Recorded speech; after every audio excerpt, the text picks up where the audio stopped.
사도행전은 선교와 성령의 행전이자 이를 방해하는 치열한 영적 전투의 현장입니다. 1절에서 소동이라 함은 에베소에서 일어난 사건을 말하죠. 하나님께서 바울을 통해서 에베소 지역 가운데 놀라운 기적을 일으키시면서 수많은 사람들이 예수를 믿게 되고 그동안 자신이 믿고 있던 마술책을 모조리 가져다가 불태운 일이 일어나자 사단이 가만히 있지 않았던 것입니다. 이처럼 복음이 전해지는 곳에는 언제나 영적 전쟁이 있습니다. 한 영혼이 그리고 한 가정이 하나님께 돌아오려 할 때 오랫동안 그들을 붙잡고 있었던 악한 세력들이 들고 일어나는 것이죠. 에베소 6장에서는 우리의 싸움은 혈과 육의 싸움이 아니라 권력과 권세와 어둠의 세상 주관자들이라고 말씀하고 있습니다. 그러므로 우리는 복음을 전하다가 난간이 오더라도 쉽게 포기하거나 하나님의 뜻이 아닌가 봐 라고 생각해서 물러나서는 안 됩니다. 배후에는 역사하는 사단의 일들이 있음을 분별하며 오히려 맞서 싸워야 합니다. 그러나 이때야말로 지혜가 필요하죠. 자칫하다가는 사탄이 아닌 사람과 싸우는 일들이 일어나서는 안 될 것입니다. 저희 가정은 증조 할머니가 선교사님을 통해서 복음을 받아들인 가정이었는데 가족들이 한 사람 두 사람 하나님 앞에 돌아오는 과정 가운데 얼마나 많은 어려움이 있었는지 때로는 집에 불이 나기도 하고 때로는 가족 중에 이유 없이 아픈 사람이 생기기도 하였다고 들었습니다. 그러나 할머니께서 끝까지 포기하지 아니하고 기도하셨고 마침내는 귀신이 내가 졌다라고 떠났다는 전설 같은 이야기가 우리 가정에 내려오고 있습니다. 어떤 상황에서든 하나님의 구원의 역사는 거침없이 진행되고 있음을 믿고 믿음으로 기도하는 저와 여러분들이 되시기를 바랍니다. 바울은 소동으로 인해서 어려움을 겪은 제자들을 불러 격려합니다. 그리고 또 마게도니아 지방에 가서도 여러 지역을 두루 다니면서 사람들을 격려하는데요. 1절과 2절에 나오는 격려, encourage라고 되어 있죠. 이 단어에 동그라미를 쳐 보십시오. 바울은 어디를 가든 복음을 전하는 일에 전념하며 앞뒤 재지 않고 앞을 뚫고 나가는 담대한 자였지만 또한 성도들을 위로하고 격려하는 일에 아비와 같은 따뜻한 마음을 가진 자였습니다. 만나는 사람마다 그들의 사정을 헤아리고 보살피며 품었던 것이죠. 사랑하는 여러분, 하나님의 사람들은 세상을 향한 담대함과 또 서로를 향한 따뜻함을 가져야 합니다. 누군가가 지쳐있고 힘이 빠졌을 때 그들에게 다가가서 용기를 북돋아 주는 일이야만큼 귀한 일이 없겠죠. 그러할 때 하나님은 우리를 통해서 하나님이 원하시는 하나님의 나라를 확장케 하실 것입니다. 행여나 여러분의 마음 가운데 복음 전하는 일에 있어서 두려움이 있으시다면 마음에 나 같은 사람이 무슨 이라고 생각하고 또 전도는 그래도 훈련을 받아야 되지 않는가라고 생각하지 마시고 내가 만난 예수님 그분이 누구신지를 전하는 것이 전도임을 믿으며 언제든 만나는 이들마다 우리가 만난 예수를 전하기를 간절히 소망합니다.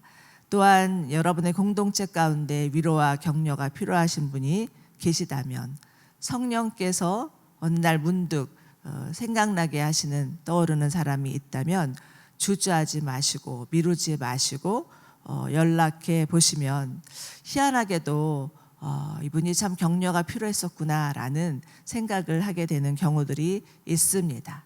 우리는 모두 다 주님 안에서 한 몸이요 지체입니다. 서로를 돕고 세우며 하나님 나라를 이뤄가는 자들임을 믿고 오늘 또 우리의 격려가 필요한 분들을 위해서 기도할 뿐만 아니라 다가가서 격려의 말들을 함으로 인해서 참으로 우리의 영혼들이 서로를 세워지기를 간절히 소망합니다. 바울은 그리스에 도착해서 석 달을 머무르게 되는데요. 여기서 그리스라 함은 고린도를 포함한 아가야 지역을 말합니다. 바울이 그리스에 석 달을 머문 이유는요, 때가 겨울이어서 여행이 어려웠기 때문이기도 하지만 무엇보다 로마 교회를 생각하면서 편지를 쓰기 위함이었습니다. 당시 로마 교회는 이방인 교회로서 급부상하게 된 교회였죠.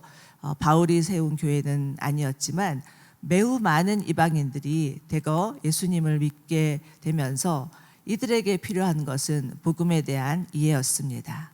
여러분, 로마서는 바울이 전하는 이신칭의 교리를 가장 조직적으로 논리적으로 정리한 책으로 복음의 핵심을 보여주는 책이라 할 수 있죠. 하나님께서 바울에게 2-3개월의 시간을 주시면서 복음의 핵심이 무엇인지를 모든 교회들 가운데 가르치시고자 하신 것이었습니다. 그렇기에 바울의 이 3개월의 시간은 특별한 하나님의 카이로스였다고 볼 수가 있습니다. 바울은 고린도에서 3개월의 시간을 마치고서요, 배를 타고 시리아로 가려는데 유대 사람들이 그를 해치려는 음모를 꾸미고 있다는 것을 알아차리고는 마게도니아를 거쳐서 시리아로 가게 됩니다.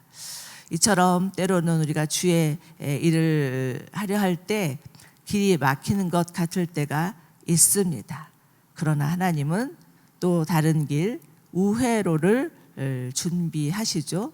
한 문이 닫히면 다른 문이 열려 있습니다. 이처럼 우회로를 준비하셔서 하나님이 또 목표하신 그 목표 지점까지 도달하게 하심을 믿으며 포기하지 아니하고 주님이 말씀하셨을 때 끝까지 그 사명을 감당하는 저희가 되기를 소망합니다. 자, 이제 4절 보시면 사울의 사역팀의 명단이 나오는데요. 바울과 동행한 사람은 베레아 사람 브로의 아들 소바더, 데살로니가 사람 아리스다고, 세군도, 더베 사람 가이오, 디모데, 아시아 사람인 두기고와 드로비모라고 되어 있습니다. 자, 여기서 이들의 출신 지역을 잘 살펴보시기 바랍니다.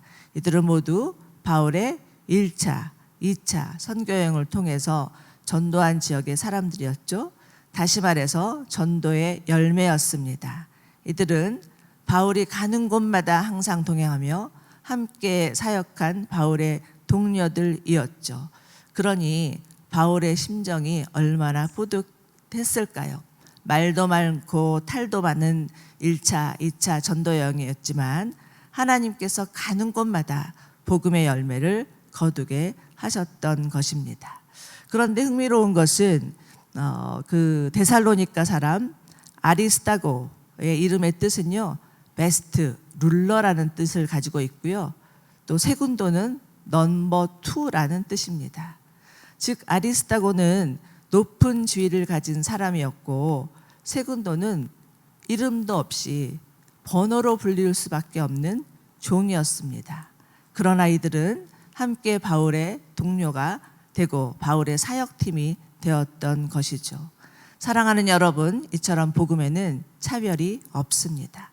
주인이든 종이든 양반이든 상놈이든 남자든 여자든 주 안에서 동등할 뿐만 아니라 함께 동역할 수 있습니다. 우리나라에도 양반과 상놈이 엄연히 존재하던 조선시대가 있었죠. 그런데 그 조선시대에 복음이 들어오면서 이 모든 계급을 무너뜨렸던 것이 바로 복음이었습니다. 충북 제천에 가면 금산교회라는 교회가 있는데 기역자로 된 한옥교회입니다. 남녀가 유별하던 시절에 남자 여자가 같이 머물 수는 없다 하여서 기역자로 만들어서 커튼을 쳐놓고 예배를 드리던 시절이었죠. 그런데 놀랍게도 그 교회의 목사님은 또 그 출신이 종이셨고 장로님은 또 그 출신이 양반이셨습니다. 그런데 이자익이라는 그 목사님이 하나님이 부르셔서 그 안에 지혜가 있고 하나님을 향한 열정과 헌신이 뜨거운 것을 보면서 그 주인이신 조덕삼 장로님이 이자익 목사님을 신학교 보내고 그리고 또 잘 돕고 해서 교회를 아름답게 갔다는 그런 내용이 담겨 있는 귀한 교회입니다. 이처럼 여러분, 그리스도 예수 안에서 우리는 하나입니다. 주 안에서 하나 될 때 하나님 우리를 통해서 일하실 것이고, 아무리 사단이 우리의 관계를 무너뜨리려고 기승을 부린다 할지라도 이에 넘어지지 않는 분별력을 가지고 하나 되기를 힘쓴다면 하나님께서 우리를 기뻐하실 뿐만 아니라 우리를 통해서, 교회를 통해서 일하실 것입니다. 자, 그런데 6절, 바울을 만나기 위해서 기다리고 있었던 이들이 드로아에서 합류하여 일주일을 보내게 되는데요, 여기서 뜻하지 않은 사건을 맞이하게 됩니다.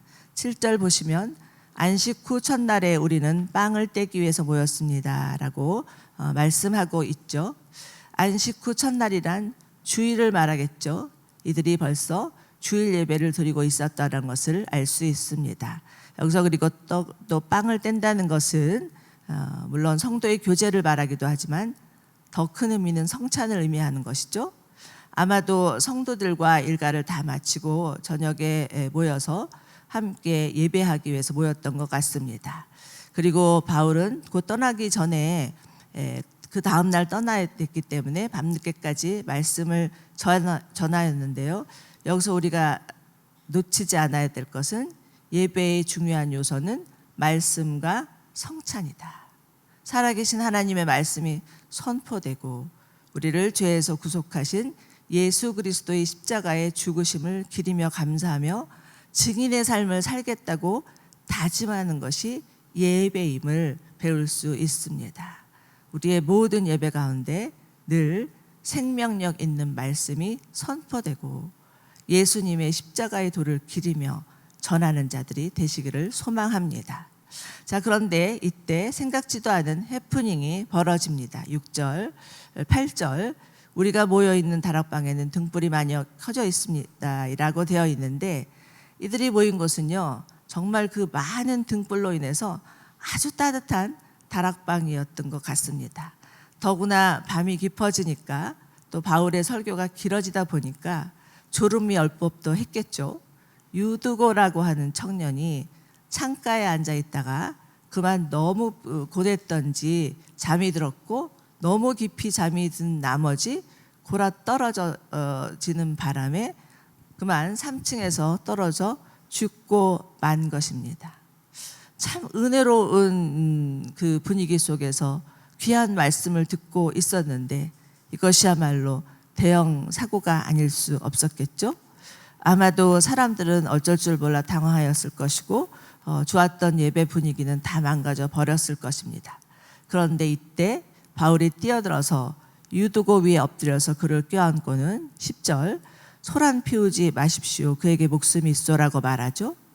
그런데 이 말은 유두고의 생명이 붙어 있어서 아직 죽지 않았다는 뜻이 아닙니다. 그 구절을 보면 일으켜보니 그는 이미 죽어 있었습니다라고 말씀하고 있죠. 바울은 유두고가 이미 죽었지만 부활하신 예수의 생명으로 인해서 다시 살아날 수 있음을 확신하였던 것입니다. 여러분, 이처럼 예배는 생명력 있는 하나님의 말씀이 운행하는 시간입니다. 부활하신 예수님의 새 생명이 예배드리는 모든 자들 가운데 임하는 시간이죠. 그러므로 우리는 예배를 통해서 죽었던 영혼들이 살아날 수 있으며 다시금 소성케 되는 것을 경험할 수 있습니다. 이사야서 55장에서는 너희는 귀를 기울이고 내게 와서 들어라, 그리하면 너희의 영혼이 살리라고 분명히 말씀하고 있습니다. 자, 이제 12절을 보십시오. 사람들은 살아난 청년을 집으로 데리고 가서 많은 위로를 받았습니다 라고 말씀합니다. 여기서 위로는요, 헬라어로는 파라칼레오라고 하는데 곁을 내어준다라는 뜻이 있습니다. 이처럼 예배는 하나님께서 우리와 함께 하시는 시간, 우리 곁에 가까이 오셔서 우리 안에 머무는 시간, 하나님의 위로를 경험하는 시간이라 할 수 있습니다. 고린도후서 1장에서 바울은 우리는 모든 환난 가운데서 우리를 위로하시는 하나님, 그 하나님을 만났노라고 고백하고 있죠. 그리고 하나님으로 받은 그 위로로 인해서 우리 또한 환난 가운데 있는 사람들을 위로할 수 있노라고 선언하고 있습니다. 그렇습니다, 여러분. 누가 환난 가운데 있는 자를 진정으로 위로할 수 있을까요?